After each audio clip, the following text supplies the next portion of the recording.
This is part 2. If you haven't watched part 1, link is in the description, and let's get right into it. McKernan Motors is the industry standard in Formula 1 and is a winner like Harvey.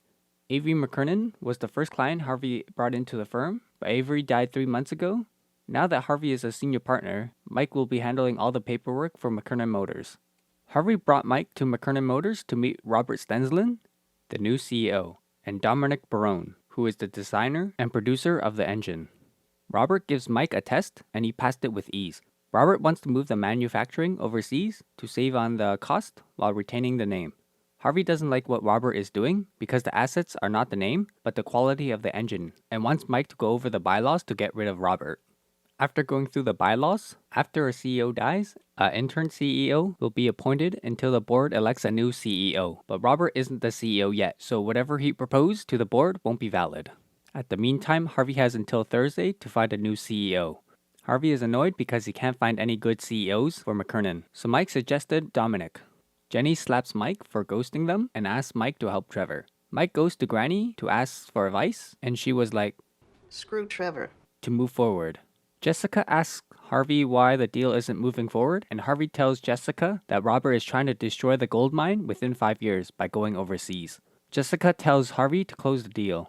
Harvey gets Mike to do the CEO draft speech by Thursday, while he tries to get Dominic to become the next CEO, so the production can stay. They rehearse for the speech, but Dominic isn't getting it down, so Harvey walks out. Mike asks some questions to help Dominic give his speech. At the meeting, Robert moved it earlier because he didn't feel right because it was taking so long. Robert fires Dominic and Harvey as their attorney for trying to oust him. Back at the firm, Jessica condemns Harvey's actions and gets Lewis to fix the relationship with Robert. After talking with Jessica, Harvey comes up with an idea to get someone to buy the company. Harvey convinced Lawrence to buy the company for $250 million, but Lawrence doesn't care about the name, but the engine quality. So Mike brings Dominic to talk with Lawrence about the engine quality. Harvey interrupts the meeting with Dominic and Mike because due to the bylaws, Robert couldn't fire Dominic without notice, so that made it invalid. Then Harvey urges the board to be brought out by Lawrence, and that's what happened because they would earn more money than just sending it overseas. They are having a Harvard trivia between Mike and Seth. For the last question, Seth gets it wrong, so Mike wins the opportunity for his own pro bono case. Jessica gives Quentin's case to Harvey, but he has no intention of taking the case because Jessica and Quentin had a relationship in the past. So Jessica assures Harvey that she will not interfere with the case. Mike meets with Frank and he tells Mike, the owner of the building, Korinsky, had the building for 2 years. After that 2 years, everything went south. Now he can't even sleep due to bed bugs, and he needs proof to get Korinsky to fix it. So Mike goes to the city to get proof for Frank.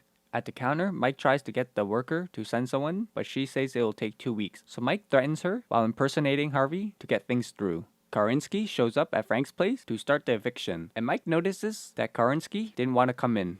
At the meeting with Quentin and Lisa, Harvey wants them to pay so they can continue helping more ALS patients.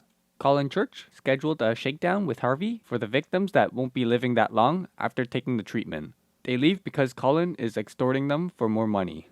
At housing court, Mike is messing up and they lose to Vivian Tanaka due to Frank not putting money in escrow. After losing, Mike goes through the plaintiff's medical files and finds something useful. They go to court to fight it, but due to Mike not being able to get Quentin's financials, they lose on the end for possibly financial fraud. Jessica picks up Harvey after hearing about the setback, and Jessica takes over the case. Mike tells Harvey that they both lost in court today, but Harvey insults Mike for losing, until Mike brings up Vivian. Harvey gives Mike some tips about what they are up to and how to beat them.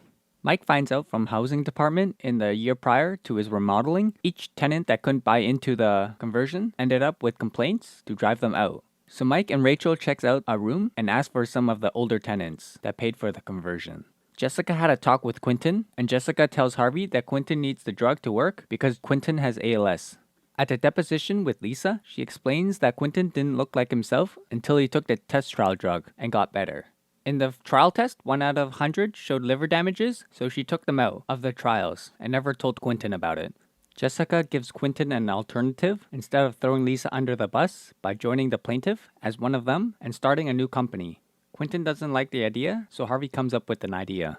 Harvey tries to get Mike to help out, but Mike has his group of complainers about the apartment, and Harvey heard about the bed bugs, so he just let Mike continue with his work. In the group meeting, Mike notices the same carpet from a picture, and Korinsky not wanting to walk in, so they get the carpet from Frank's place.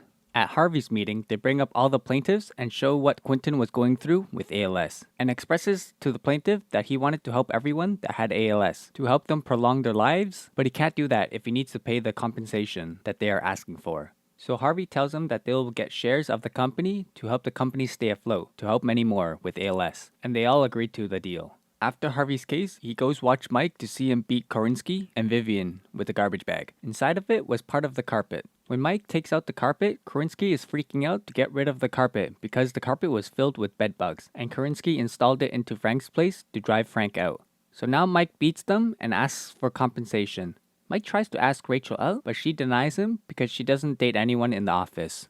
They need to get the Joyful Company to close, so Harvey offers to close Joy McAfee one-on-one. At the meeting, Mike gets a call from Trevor because he is in jail after getting caught, so Mike bails him out.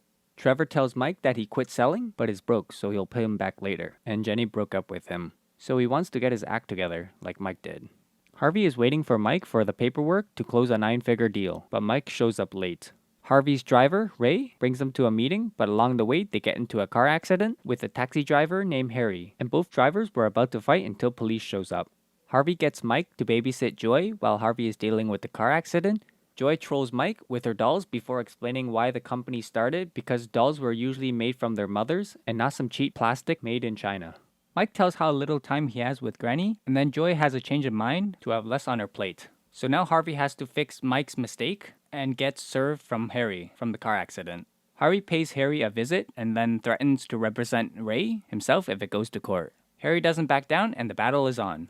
Mike tries to fix the situation with Joy, but she is dead set on spending more time with her grandkids. At the court hearing, Harvey wants the case dismissed, but Harry brings up a good point, so Judge Palermo proceeds with the trial. Mike and Trevor goes out to have drinks, but Trevor finds Mike's business card and gets some girls to leave with them. Miguel and Victor were looking for Trevor, but found Mike's business card, so they went after Mike to get to Trevor. Harvey roasted Mike for not listening to him to not fix the issue with Joy. Harvey asked who called him at the meeting and guessed it was Trevor from jail. He tells Mike to get rid of him because he is dragging Mike down from moving forward. Miguel and Victor visits the firm and chases after Mike. Luckily, Mike finds some officers to lose them. They go visit Joy, and before heading in, Harvey spots Mike's blazer ripped from the chase. Mike tells Harvey everything, and Harvey tells Mike that he needs to know who to be loyal to. At Joy's place, her grandkids were causing a mess, and Joy was regretting backing off and wanting to send the kids back home. At the trial, Harry is giving a great fight, but when it's Harvey's turn to fight back, Harry is losing due to Harvey finding a point that Harry was late for the medallion auction, and that is why Harry ran a red light. Harvey gives Harry a way out by taking responsibility for the accident and not having to pay for anything. While at the trial, Mike gets a call and interrupts the trial that is still ongoing. Victor calls Mike with Trevor's phone, and Harvey has to save the day afterwards. Well, that's it for part 2. If you want part 3, comment, like, and subscribe, and thanks for watching.